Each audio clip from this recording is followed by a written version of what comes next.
Pa- sí, Paula y William, por favor, anótense que están presentes allá en el WhatsApp, si son tan amables. Bien, vamos a hablar de novación. Novación como modo de extinción de las obligaciones.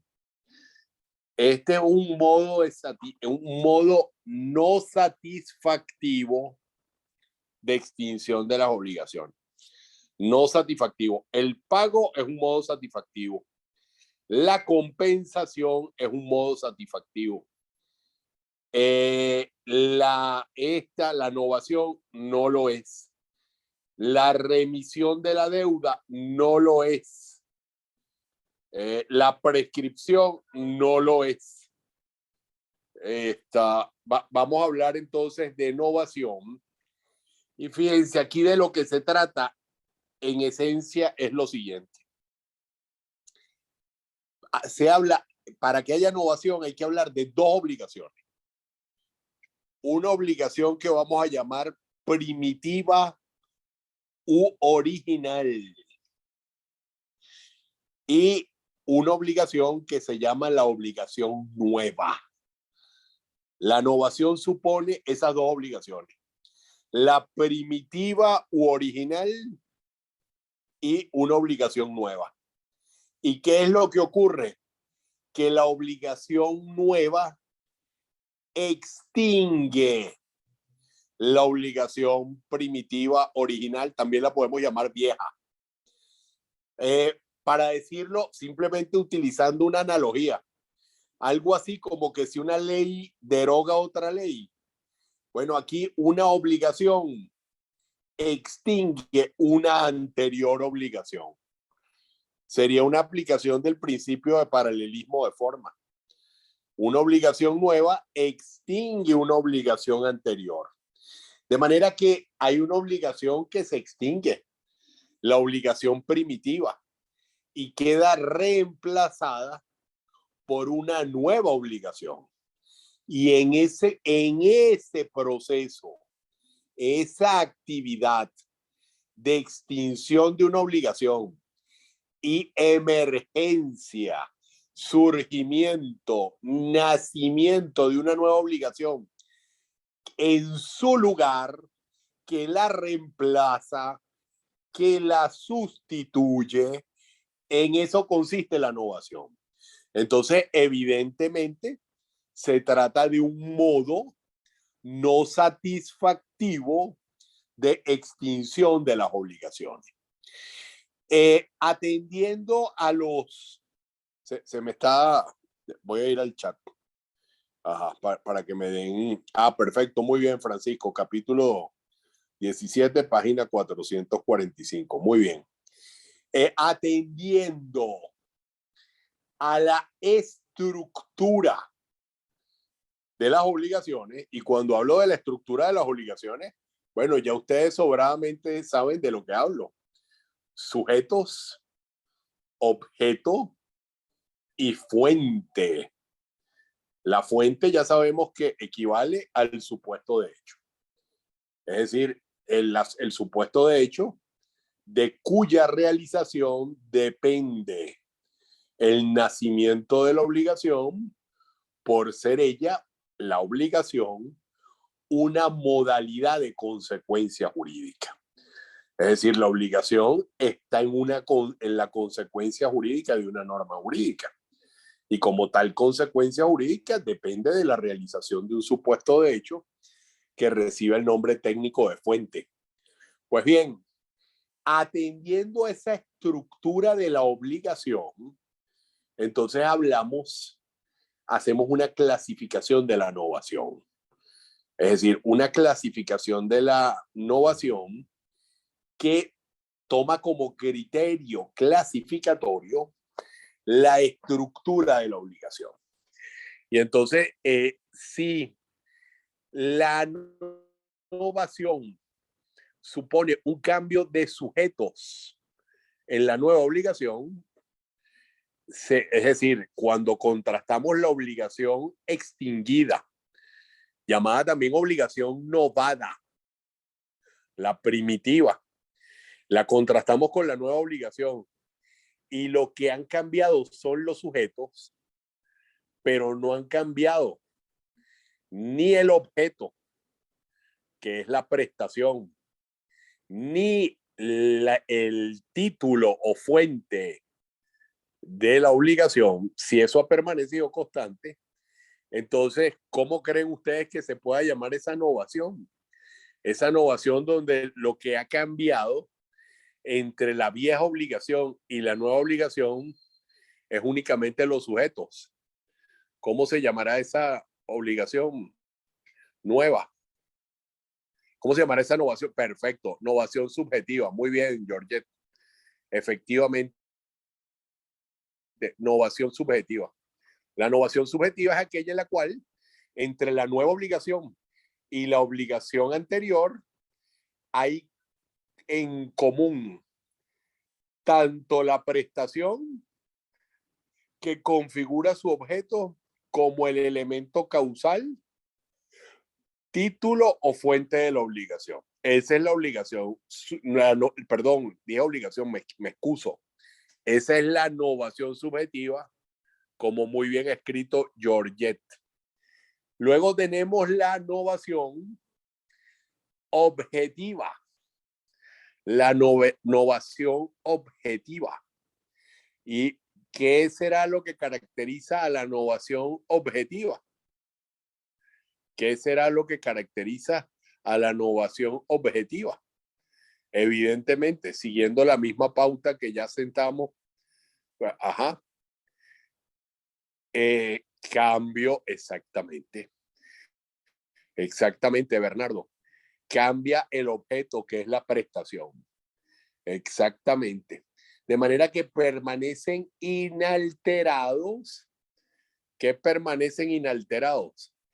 Los sujetos y la fuente. Los sujetos y la fuente. Los sujetos no varían y tampoco la fuente, Georgette. En la novación objetiva no varía tampoco la fuente. Y la novación causal. La novación causal.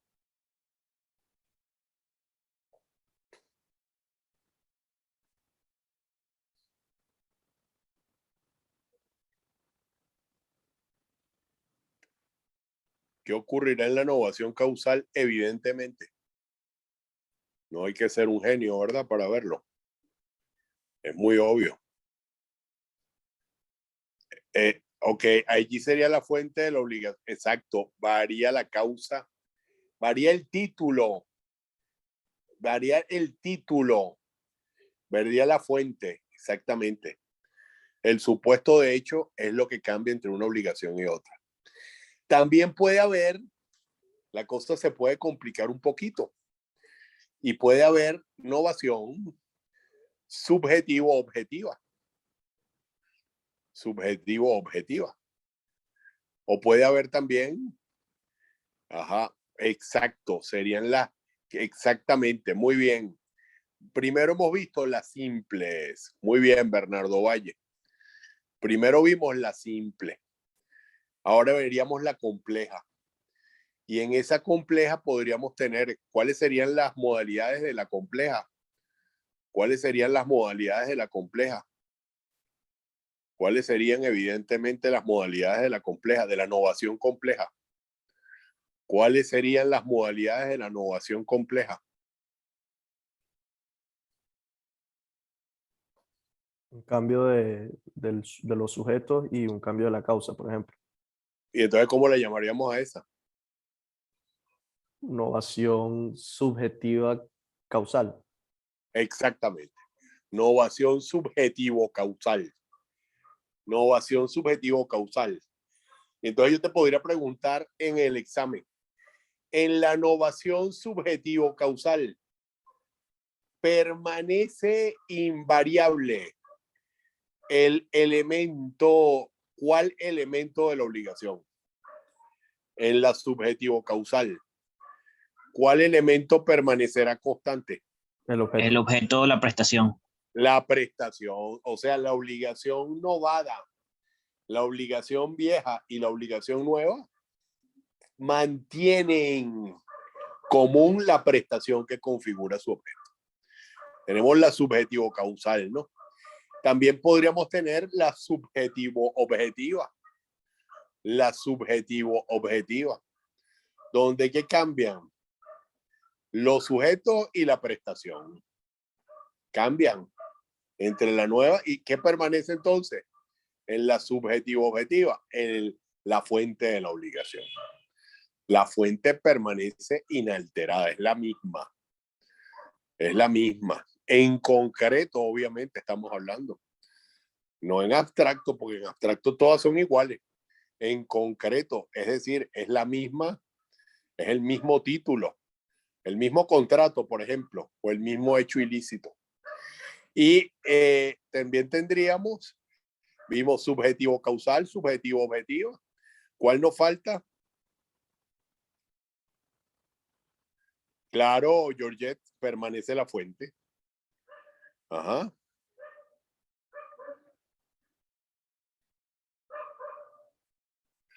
Muy buena pregunta, Bernardo. No podemos hablar ahí de una innovación. No podemos hablar ahí de una innovación. Propiamente no es la innovación, el pago con subrogación. Muy bien, no es innovación. No. Ajá, ¿y cuál sería la tercera categoría?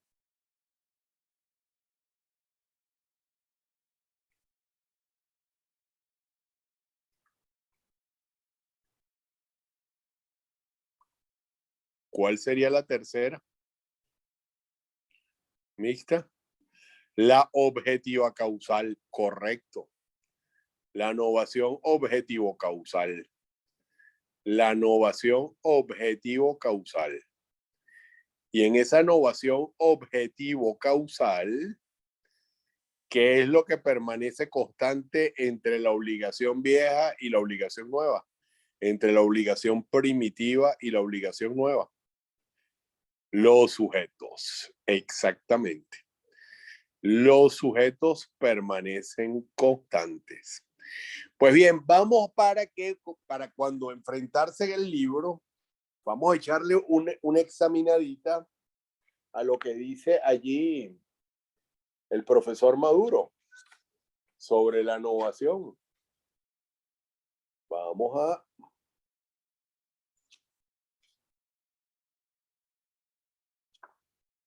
Eso está, ya lo pusiste ahí, pero déjame... Ok, aquí está. Entonces, fíjate, este tema no presenta mayores. Ok. La innovación constituye un modo voluntario de extinción de las obligaciones, mediante el cual una obligación se extingue suplantándose por una obligación nueva. De allí que algunos la definen como la transformación de una obligación en otra. Como característica fundamental de la innovación debe señalarse la circunstancia de extinguir, eso de circunstancia no, la consideración, más que circunstancia, porque no es un hecho, es un efecto jurídico. La consideración o el efecto jurídico de extinguir una obligación anterior. Eso de circunstancia no es lo pertinente. Como característica fundamental de la innovación debe señalarse el efecto jurídico de extinguir una obligación anterior. Ya dijimos que es un modo no satisfactivo de extinción de las obligaciones. Un segundo, que me están escribiendo de la universidad en este instante para avisarles, porque es que otro grupo, pero ya de posgrado, tiene un examen y me están preguntando si ya lo... Un segundo y disculpen ustedes.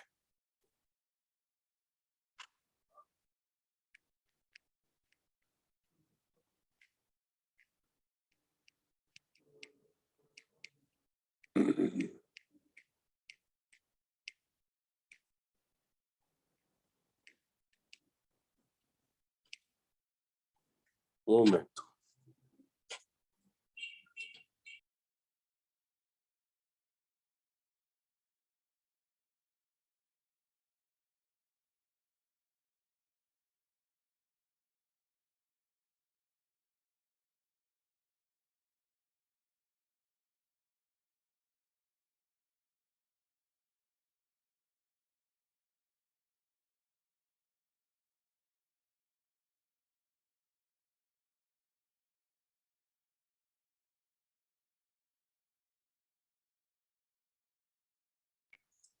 Bien, disculpen.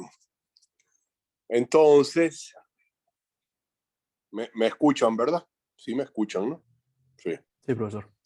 ok. Entonces, volviendo al chat, y me interesa que se familiaricen con esta lectura. Cuando no se extingue esa obligación anterior y se reemplaza por una obligación nueva, no estaremos en presencia de una innovación, sino de otra figura jurídica. Es decir, si no se extingue la anterior, incluso no podríamos hablar del reemplazo, porque para que haya reemplazo, que él dice ahí, cuando no se extingue esa obligación anterior y se reemplaza por una obligación nueva. Bueno, el reemplazo definicionalmente comporta la extinción de la obligación anterior, porque tú no puedes reemplazar si no extingue. Lo que haría sería sumar una nueva obligación. Eso ya no es novación. Pero cuando él dice ahí, cuando no se extingue, pero se reemplaza, eso es oximorónico, eso es autocontradictorio, porque el reemplazo conlleva, repito, la extinción. La novación requiere un cambio sustancial en la obligación, es decir, un cambio que recaiga sobre los sujetos de la misma. Cambio de acreedor y o deudor, agregarían allí, porque puede ser de uno de los dos o de ambos. Sobre el objeto, que es la prestación, o sobre la causa. La causa es el supuesto de hecho, es decir, un cambio estructural. La novación entraña un cambio estructural de la obligación, es decir, un cambio en sus elementos estructurales. Entonces aquí voy a hablar ahora de lo que ya veníamos hablando nosotros. Las clases de novación. La doctrina distingue dos clases de novación. Bueno, realmente lo propio es tres, más que dos. Claro, es que él entiende que la objetiva se descompone en la que es objetiva propiamente dicha y la causal. Entonces, pero es preferible, para no entrar en confusiones, decir que son tres categorías: la subjetiva, la objetiva y la causal. La doctrina distingue dos clases de novación. La llamada novación subjetiva, que consiste en un cambio de los sujetos de la obligación y puede ser por cambio de acreedor o deudor, o de ambos, y la novación objetiva, mediante la cual entre los mismos sujetos de la relación obligatoria se cambia el objeto, la prestación, por uno nuevo que la reemplaza o por cambio de causa. Es decir, él integra en el concepto de novación objetiva lo opuesto a la novación subjetiva y entonces aglutina allí en el concepto de novación objetiva tanto la objetiva propiamente dicha como la causal. Por cambio de objeto, dice aquí, cuando el deudor conviene con su acreedor en entregarle una cosa distinta a la que originalmente debía y el acreedor consiente en extinguir el vínculo anterior. Aquí me interesa, es muy importante que distingan novación objetiva de dación en pago. En la dación en pago no hay ese convenio propiamente dicho, sino que tú pagas directamente entregando otra cosa. Se confunden ambas cosas, dación. En cambio, aquí el objeto extingue la obligación con la dación en pago. Tú extingues precisamente con un pago a través de otra cosa, a través de otra prestintivo, la dación en pago, instintivo y satisfactivo, perdón, de extinción de las obligaciones. La dación en pago es un modo satisfactivo de extinción de las obligaciones. La novación objetiva no es un modo satisfactivo de extinción de las obligaciones. Ajá, repito, que se escucha cortado, está diciendo allí muy oportunamente William, cosa que agradezco que lo informe. Y ahora se me oye un poquito mejor. ¿Ah? Ok. Se oye bien, ¿no? Georgette, ¿se me oye mejor? Sí, ok, perfecto. Bueno, vuelvo. En la dación en pago no tenemos un modo satisfactivo de extinción de las obligaciones. Es decir, tú entregas otra cosa y con eso extingues la obligación. En cambio, en la novación objetiva tenemos un modo no satisfactivo de la obligación, porque tú no entregas nada en pago, tú lo que haces es extinguir la obligación reemplazándola por otra. Entonces no podemos confundir la novación objetiva, ¿verdad?, con la dación en pago. Se copió eso, ¿verdad? Se copió, se oyó. Sí, profesor. Ok, muy bien, gracias por ese feedback. Ok, por cambio de objeto, cuando el deudor conviene con su acreedor en entregarle una cosa distinta a la que originalmente debía y el acreedor consiente en extinguir el vínculo anterior. Pero fíjate que aquí no te entregan la cosa nueva, simplemente se extingue por sustitución de la obligación. Hasta ahí llega la novación. Entonces se produjo la novación objetiva y luego pagas la nueva prestación. Entonces no es un modo satisfactivo ahí la novación, sino que luego sobrevendrá el pago en respecto a la nueva obligación. En cambio, en la dación en pago, directamente tú entregas una prestación distinta y entonces extingue satisfactivamente la obligación. Luego dice, por cambio de causa, cuando ambas partes convienen en extinguir la obligación con una nueva. Ale adeuda bolívares 2.000 por pensiones de arrendamiento AB y conviene con este en deber esos bolívares 2.000, pero por razón de un préstamo a interés. ¿Qué hiciste allí? Mantuviste los sujetos. Acreedor y deudor son iguales. La prestación sigue siendo los mismos, 2.000. ¿Y ahora qué cambió? La fuente. ¿Cuál es la fuente ahora? Préstamo. Entonces, importante. La doctrina y la jurisprudencia discuten mucho. Ajá. Pero, un momentico, ya va. Es que es que parecen unos críos. Estos son los del posgrado, un momentico.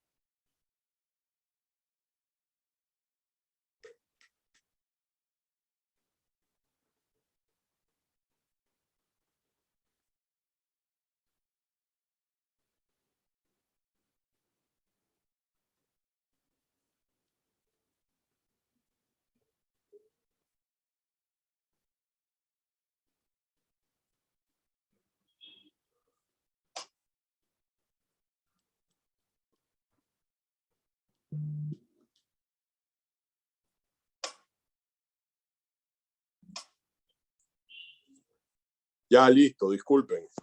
Entran al examen antes de la hora los de posgrado. Obvio, no puede estar el examen. Ustedes no hacen eso, gracias a Dios. Abogados hechos y derechos y entrando antes de la hora. Ajá. Podría decirse que la diferencia es que, Bernardo, ¿te estás refiriendo a la dación en pago? En esa pregunta que haces. Sí, claro, lo repito. La dación en pago es un modo extintivo, un modo satisfactivo de extinción de las obligaciones. Un modo satisfactivo. La novación es un modo no satisfactivo de extinción de las obligaciones. Tú sustituyes la obligación y después pagarás la obligación nueva. ¿Está claro, Bernardo? Dame feedback con eso, rapidito. Sí, profe, no, lo había dicho antes que usted dijera eso, por eso que lo dejé ahí, pues. Ah, ok, está bien, perfecto. ¿Qué dice aquí una alumna de Guayana? ¿Por qué dice que no ha entrado? Ahí están dejando un mensaje los de Guayana. No tengo a nadie en la sala de espera, profesor. Bueno, por aquí dice, buenas tardes, profesor. Los de Guayana no pudimos ingresar porque estamos realizando una prueba diagnóstica.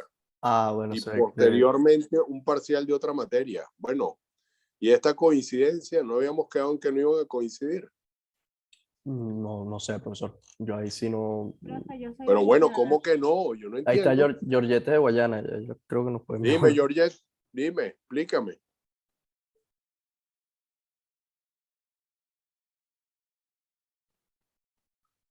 Te escucho, Georgette. Ahora sí me escucha. Sí, ahora sí, explícame, por favor. Lo que pasa es que esa situación fue improvisto y fue de un día para otro y creyeron que iban a poder participar, pero por lo visto no. Y yo estoy aquí porque esa materia que ellos están viendo, yo no la veo. Entonces, bueno, Pero ¿y un parcial lo pueden fijar un profesor de un día para otro? realmente no sé por qué no veo esa materia, pero creo que fue así, profe. Algo dijeron en el grupo de Derecho de Guayana. Pero eso me parece tan irregular que un examen se fije de un día para otro. Sí, a mí Muy también extraño. se me hizo raro porque no es en el horario. Seguramente, profesor, alguna actividad de recuperación que le habrán hecho, Y pero posteriormente un parcial de otra materia, dice Daniel aquí. Imagínate tú. Entonces esto estaba previsto con bastante anticipación en esta clase. De verdad que no entiendo. Bueno, bueno, profesor, está grabando. exacto, Ah, se no, está profe, grabando. Yo creo que Sí. Díganle por favor, y lo dejo aquí grabado, que cualquier duda que suscite este tema en la clase del día jueves se puede despejar la duda, evidentemente. Bueno, entonces seguimos, pues, porque entre los de posgrado que parecen gafos y esto, bueno, imagínate tú. Entonces, porque cómo va a entrar una gente o a un examen antes de que empiece el examen. Eso es tan absurdo. Eso no lo hagan nunca, ¿vale? Uno no puede como abogado. Lo primero que tiene que aprender es que las cosas en derecho no se pueden hacer ni antes ni después. Si las haces antes, está malo. Si las haces después, está malo. Tienen su oportunidad. Entonces, para que esto no les pase a ustedes el día de mañana, ¿no? Porque es un espectáculo, un alumno de posgrado poniendo, de doctorado además, en eso. Entonces, bueno, sigo. La doctrina y la jurisprudencia discuten mucho acerca de la naturaleza novatoria de los diversos supuestos de hecho que pueden darse en la realidad. En general se exige, más bien que esto de los supuestos de hecho no, de las distintas modalidades, las modalidades novatorias, más que los supuestos de hecho, las modalidades novatorias. En general se exige para que exista innovación un cambio, ya lo había dicho él antes, un cambio sustancial en la nueva obligación. ¿Qué es lo que define la sustancialidad del cambio, del reemplazo? Que sea un cambio estructural. Es decir, que no sea un cambio en elementos accesorios. Aquí es bien importante distinguir los elementos estructurales o esenciales de la obligación de los elementos accesorios. La innovación se da cuando se producen cambios en los elementos estructurales. ¿Cuáles son los elementos estructurales? Sujeto, objeto, causa o supuesto de hecho. Esos son los elementos estructurales. ¿Cuáles serían los elementos accesorios? El término. El término es un elemento accesorio. Por ejemplo, cambiaste la fecha de exigibilidad de la obligación. Ese no es un elemento estructural. Ese cambio no comporta innovación. ¿Me estoy explicando? ¿Me estoy explicando? sí, Sí, profesor. profe. Ok, magnífico. Menos mal que ustedes no son tontos. Muy bien. Según este criterio, algunos autores opinan que no produce innovación la simple alteración en la forma del título. La forma del título, es decir, si tú cambiaste el título, que era un documento privado, por un documento público, ahí estás cambiando la forma del título. O si la forma era un documento extracambiario, extracartular, que no era título o valor, y ahora sí es una letra de cambio. Entonces, esos son cambios que en principio no generan innovación porque no estás cambiando elementos estructurales de la obligación. Ni el cambio del lugar del pago. Extracambiario, no se escucha. Cambiario, sí, eso lo vas a ver en mercantil. Cuando veas la letra de documento que tiene especiales. En línea de print que prueba la obligación, no genera innovación. Sí, cambios estructurales. ¿Cómo que no tiene habilitado para presentar? Pero este tipo es gafo. Si lo puse. Qué broma, ¿vale? Yo nunca había visto una cosa así. Jóvenes, necesito... Profesor, Necesito... no sé si le parece, quedan 6 minutos de sesión. Podríamos cerrar ahora. Usted puede hablar con los de posgrado para que ellos entiendan la cuestión de tiempo. Sí, voy a Y trabajar volvemos. media hora con los genios del doctorado. Y entonces regreso con ustedes, ¿ok? Ok, 6:30 vuelvo a abrir la sesión. Chévere, profe. Gracias. Hasta luego.